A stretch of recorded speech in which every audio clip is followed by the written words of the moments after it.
Hi, first we'd like to thank all the listeners of this PSA. Today's topic is mediated communication and how it affects us both positively and negatively in our day-to-day lives. We can all relate to some ways it affects us positively, but do we all recognize how it can affect us negatively? We hope that after listening you will leave with some information that you can find useful and can use in the future.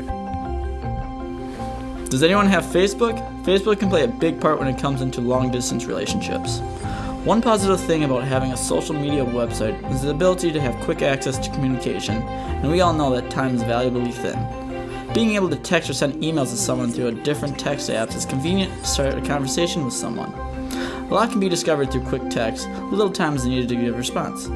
The environment through social media is reliable, and you can go anywhere and continue communicating. Not only is this a reliable way to communicate back and forth through texting, but a lot can be discovered. But to be able to sustain a long-distance relationship is tricky, so here are some tips. Be open with your partner. Take small steps and open yourself by sharing the simple, not complex stories you've experienced. You create a best friend by starting to open up yourself up. You become less fearful about the things you talk about. Talk about your desires, needs, wants, goals, and ambitions, and support each other to get there.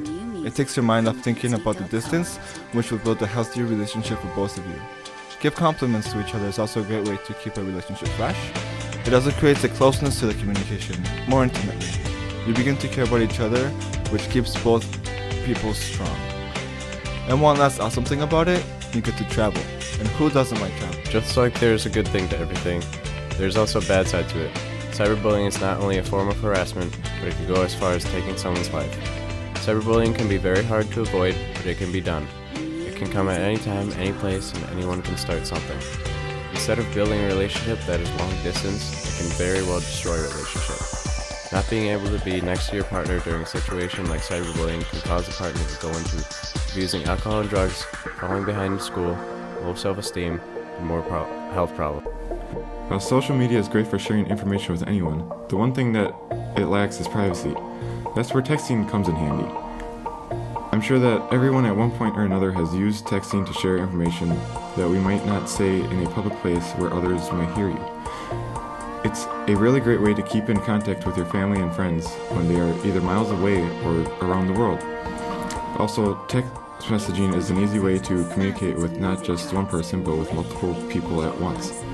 Nowadays, text messaging is used much more than phone conversations, and the reason it is used much more is because it is very convenient.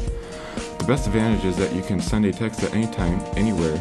That was our presentation. We hope that you found it useful. More information can be found at the following sources: www.stopbullying.gov, www.thecollegecrush.com, and www.storify.com.